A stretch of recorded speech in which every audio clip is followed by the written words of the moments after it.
Have you ever known what you wanted to do, but kept waiting for complete certainty? You wanted proof, you wanted a guarantee, you wanted a detailed plan, you wanted a sign that nothing could go wrong. But because that certainty never arrived, you stayed where you were. You kept thinking, preparing, questioning, trying to control the outcome. But what if creativity does not begin with certainty? What if it begins with trust? Week 12 of the Artist's Way is about faith, not blind faith, not pretending everything will work exactly as planned. Faith in the sense of trusting the next step before you can see the entire path. Hi, I'm Leslie.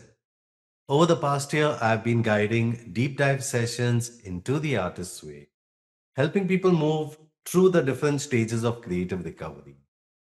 And week 12 is called Recovering a Sense of Faith. This is the final week of the 12-week journey. And it brings us back to one of the deepest ideas in the entire book. Creativity requires receptivity. It asks us to listen, to wait, to act, to let go of the illusion that we can control every part of the process. This week explores four major themes: trusting your inner direction, respecting mystery, allowing imagination to play, and protecting your momentum as you move forward. Let's begin with trust. Julia Cameron writes that creativity requires faith, and faith requires that we give up some control. This is frightening. Most of us, we prefer to know exactly where we are going. We want to know whether the idea will work, whether the book will sell, whether the video will succeed, whether the audience will understand, whether the project will be worth the effort. But the creative process rarely gives us those answers in advance. It usually gives us one step, then another, then another. The problem, the problem is that we often refuse the first step because we cannot see the 10th one. We say, I do not know enough yet. I am not ready. I need a clearer path. I need more confidence. I need to know where this will lead. And sometimes those statements are sensible, but sometimes they are resistance disguised as caution. Julia Cameron suggests that very often we do know more than we admit. There is an inner direction, there is a repeated desire, there is that project that keeps returning. There's the quiet sense that something matters. But admitting that desire, it can be uncomfortable because once we admit what we want, we may have to do something about it. We may have to change. We may have to disappoint someone. We may have to risk failing. We may have to take ourselves seriously. This is why one of the affirmations in this chapter is I know the things I know. And another affirmation is I trust my own inner guide. These are powerful statements because many of us have spent years learning to distrust ourselves. We seek advice from everyone. We compare our instincts with what is popular. We ask whether the idea is sensible before we ask whether it is alive. Faith does not mean refusing advice. It means not abandoning your own inner response simply because someone else cannot see what you see. It means learning to recognize the next right action, not the entire future, the next action. There is a path for each of us. And when we are aligned with that path, we often experience a certain steadiness. We may still be afraid. We may still not know what is around the corner. But something in us recognizes the direction. Trust. Trust that grows through use. You trust one step, you take it. You learn something, then you trust the next. So here is the first reflection for this week. What do I already know, but keep pretending not to know? What dream or direction keeps returning to me? And what is the next right action, even if I cannot see the whole path? The second theme, the second theme of this chapter is mystery. Creativity often begins in darkness. This may sound uncomfortable, but it's important. We often imagine creativity as a bright flash of light, a perfect idea, a moment when everything suddenly makes sense. Sometimes that happens, but many a times before the flash, there's often a long period of not knowing. There's a vague feeling, a collection of fragments, a sentence, an image, a question, a mood. Something beginning to form beneath the surface. Julia Cameron compares ideas to children developing before birth. They need time, they need protection. They should not be dragged into the light before they are ready. She uses the image of a plant, a very powerful image. You would not pull a plant out of the soil every day to check whether the roots are growing. But we do this to our ideas constantly. We keep asking, is it good yet? Where is this going? What is the structure? Will people like it? Can I use it? Can I sell it? Can I prove that it matters? And under all that pressure, the idea can collapse. A creative process is not always a straight line. It often develops through mulling, through doodling, through daydreaming, through writing fragments, through making notes that do not seem connected at all. Following curiosity without knowing where it leads, this can feel unproductive, but it is often essential. The idea may be gathering itself. Julia compares it to baking bread. The dough needs time to rise. If you keep opening the oven, if you keep poking at it, you interfere with the process. Creativity also needs protected darkness, a place where the work is not constantly judged, a place where it does not have to explain itself, a place where it can be unfinished. And this can be difficult in a culture that rewards immediate output. We want results, we want proof, we want to be able to post, to publish, to share, to measure. But some of the most important creative work, it begins when where no one can see it. It begins before there's anything impressive to show. Faith means allowing the idea to remain unclear for a while. It means trusting that confusion is not always failure. Sometimes confusion is incubation. Sometimes silence is development. Sometimes the work is growing in a form you do not yet recognize.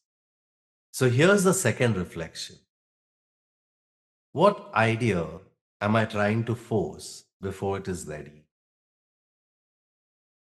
Where do I need to stop judging and allow more time? And what would it look like to protect the mystery of the work? The third theme is imagination at play. This is a beautiful part of the final chapter because it asks us to loosen our definition of creativity. Many people hear the word art and immediately become serious. They think of talent, achievement, professional work, recognition, a finished product. But creativity is much wider than that. Creativity appears in cooking, in gardening, in decorating, in repairing, in dancing, in doodling, in sewing, in arranging flowers, making up songs, choosing colors, changing a room, taking photographs, playing with clothes, trying a new recipe. Creativity is not limited to work that requires public approval. And one of the dangers of creative ambition is that we dismiss anything that does not directly advance a career. We call it a hobby, a distraction, a waste of time. But hobbies often help the creative mind loosen. They give the analytical mind something simple to do. And when we are sewing, when we are gardening, cooking, walking, or fixing something, another part of the mind continues working. Solutions appear, connections form. The problem that felt locked begins to open. This is why Julia Cameron says we must get serious about taking ourselves lightly.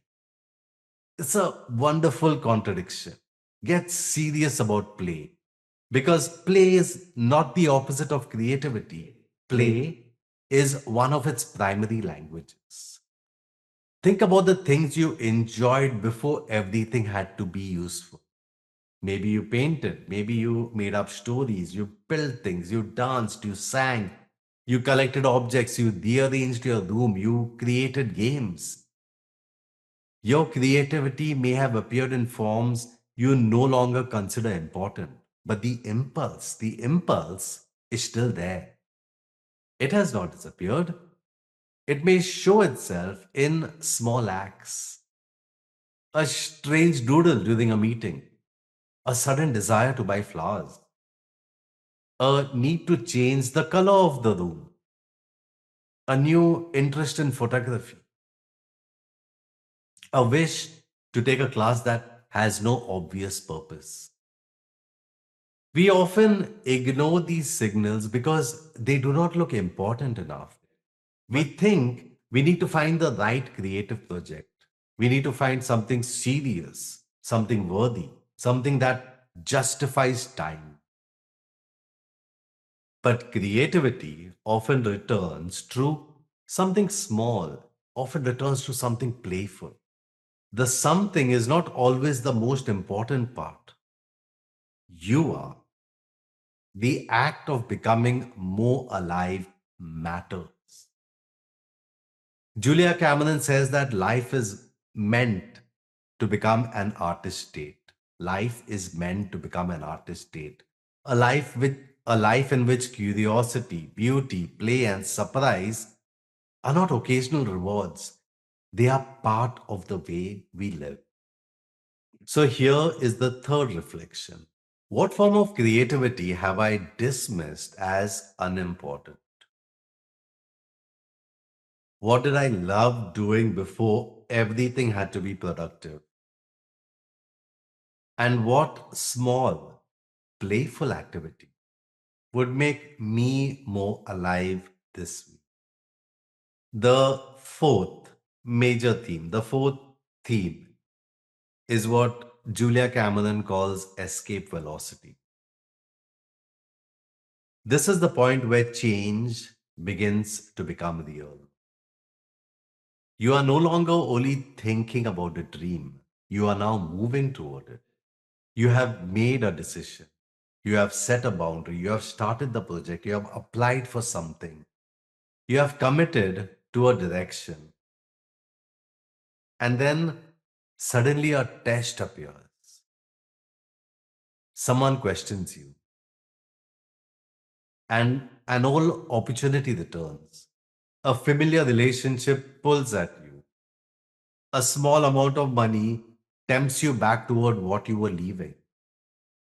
A person you trust expresses doubt.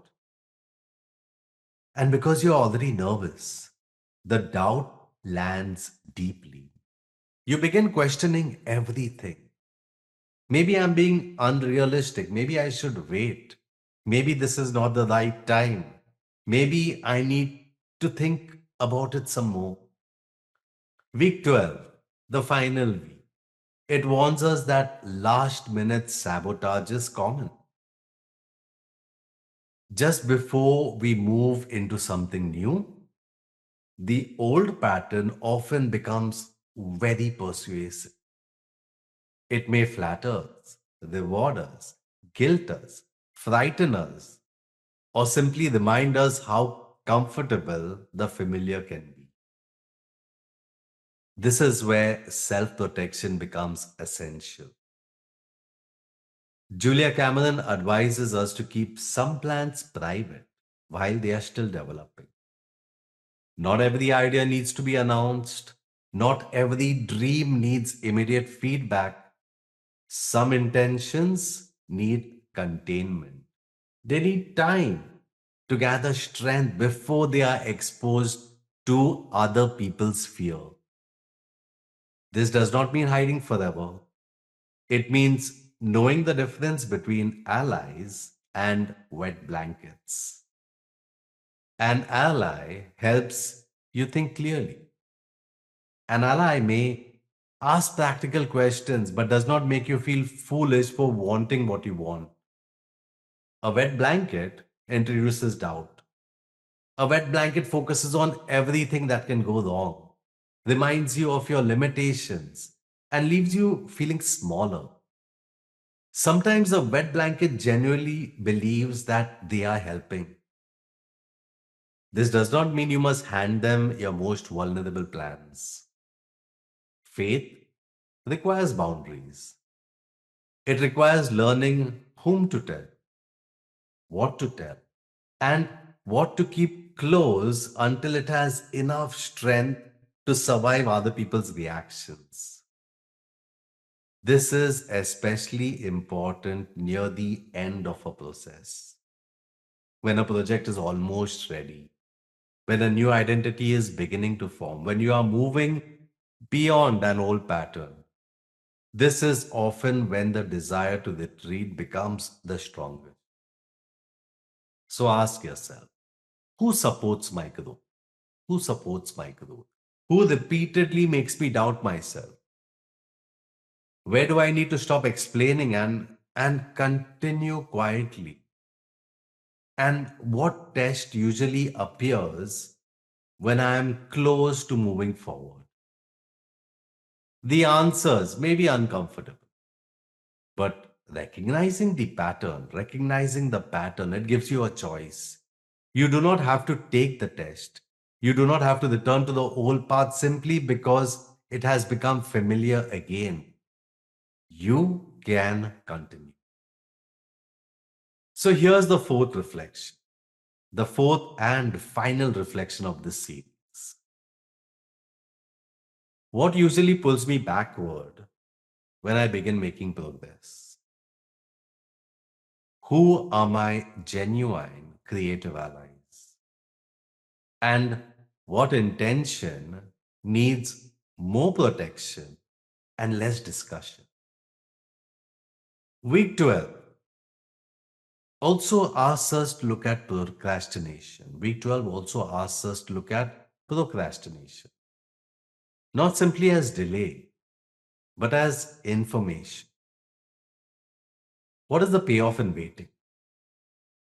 Waiting may protect us from judgment, from responsibility, from change, from being seen, from discovering what happens if we truly commit. If you are procrastinating, ask yourself, what am I afraid will happen if I continue? And what am I gaining by staying where I am? These questions, they are not meant to shame you. They are meant to reveal the hidden bargain beneath the delay. Once that bargain becomes visible, you can decide whether it still serves you. Julia also invites us to renew our commitment to the basic tools. The morning pages, the artist dates, and walking. These are not exercises that matter only during the 12-week course. They are ongoing practices of attention. The morning pages help you hear yourself. The artist dates, they restore curiosity. Walking, it creates movement, it creates perspective. And together, the morning pages, the artist dates, walking together, together they help you stay receptive. Because creativity, because creative recovery is not a finish line. You cannot complete week 12 and become permanently fearless, productive, or inspired. The old doubts may return. The inner critic may return. Procrastination may return. This does not mean the process failed. It means you return to the tools, you begin again. This is one of the most important lessons of the artist's way. Recovery is not perfection. Recovery is return. You notice that you drifted and you return. You notice that fear has taken over and you return. You notice that you have stopped listening and you return. The tools give you a way back. The tools give you a way back. So here is the final reflection of this chapter and the series. Which tool has supported you most during this journey? What practice are you willing to continue? And what commitment will help protect your creativity after week 12? Week 12 is ultimately about trust.